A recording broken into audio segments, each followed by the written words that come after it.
It's enough energy to power 20,000 homes in the Philippines if you put it in a nuclear plant. Inside those metal are little bitty pellets, black pellets of uranium.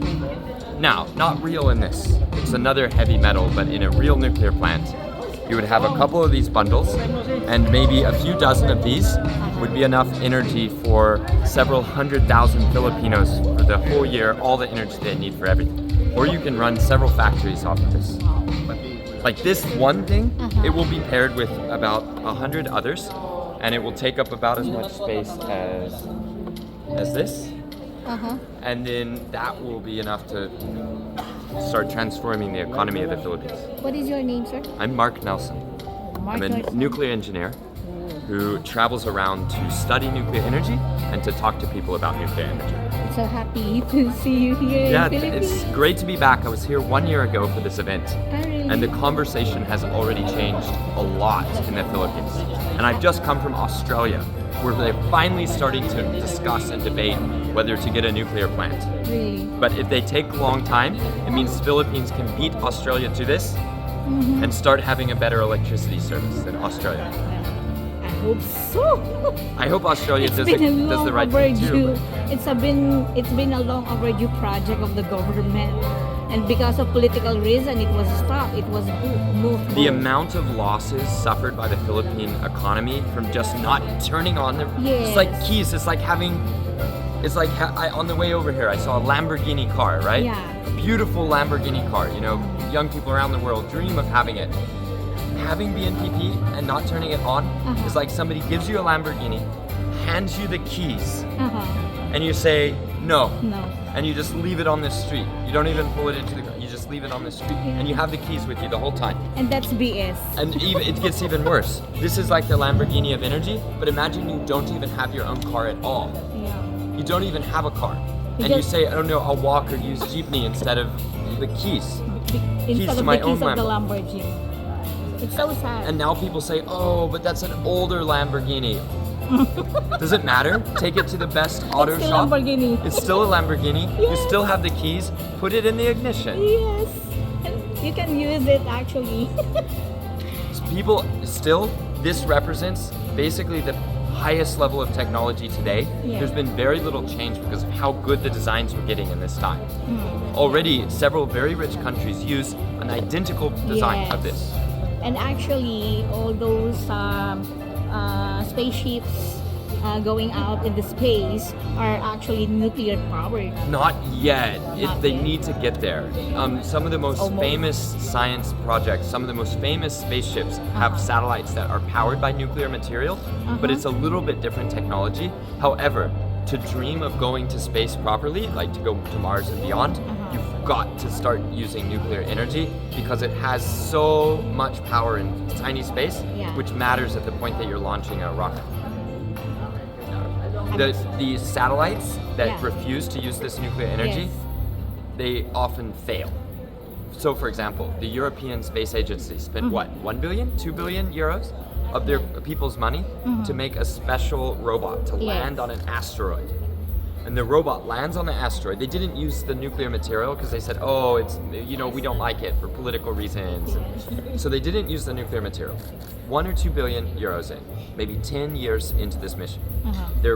They finally perfectly land their spacecraft on the asteroid.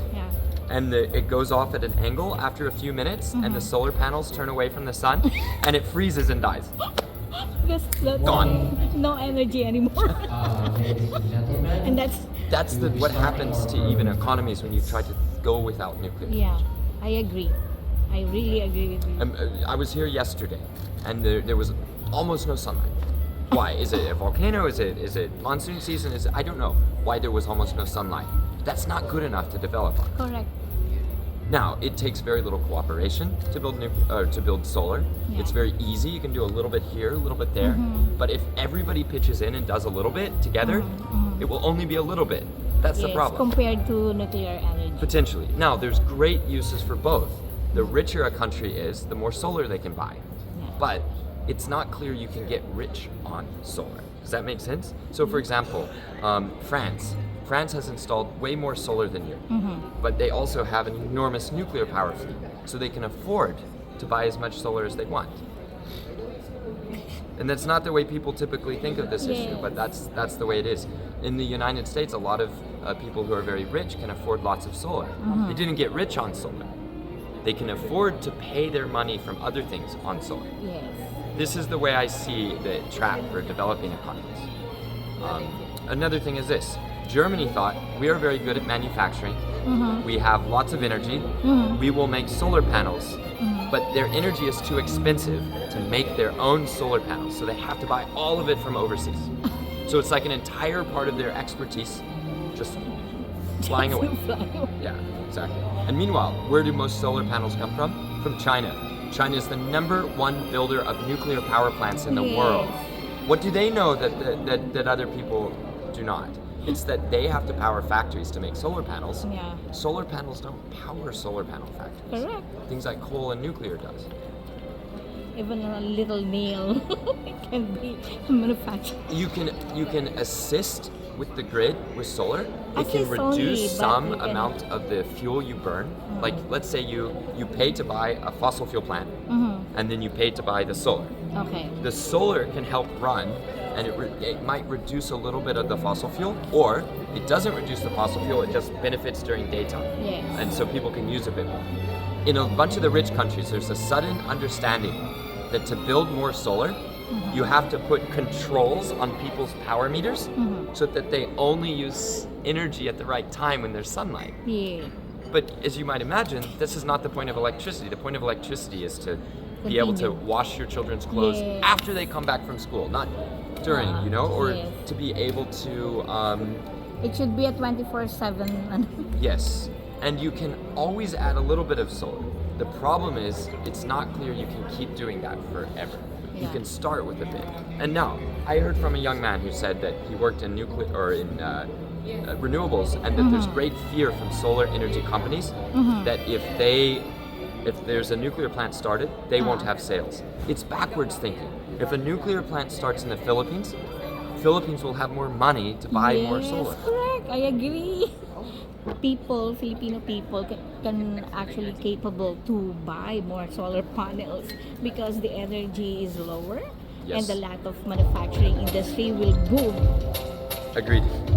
And then it will be, the grid isn't going to be perfect even when you turn on nuclear. There are countries with nuclear that still have some grid issues. Nice. Nice. I like it. Well, anyway, I must go get some water, but it's good to talk. Okay. What's your name? Cathy. Kathy. Cruz. Mark Nelson. Good to meet you. Good to meet you. And make sure So to happy make to her see talk you, and too. hopefully one day you will be in our radio program. Actually, Mike Billington from US, Washington DC. We actually interviewed him. And what does he He do? is actually from Larouche International. I'm one of the members of the Larouche Philippines. So I get along very well with folks from the Larouche movement when they are supporting nuclear, and it's one of the ways that's the way to just cooperate and have a similar vision. I don't always agree on international politics issues, but it's very easy. I just don't talk about those. But when we talk about nuclear energy, we're good. It's yes, and I'm not saying I'm right and you're wrong, just that there's an area where we agree very well. Yeah. And that is that the lack of nuclear energy, especially in developing countries, is a killer of dreams. It is important. Actually, nuclear energy can actually develop many countries, especially the third world country, and like Philippines especially. Yes. Considering that we have many people here and the population is growing rapidly, you see, and we need to have manufacturing plants here. there is a much better fate for the Philippines than merely being the labor force for other countries' Yeah. factories. Like, that's not good enough. So I agree. All right, Thank well, good you. to talk, Cathy. Nice.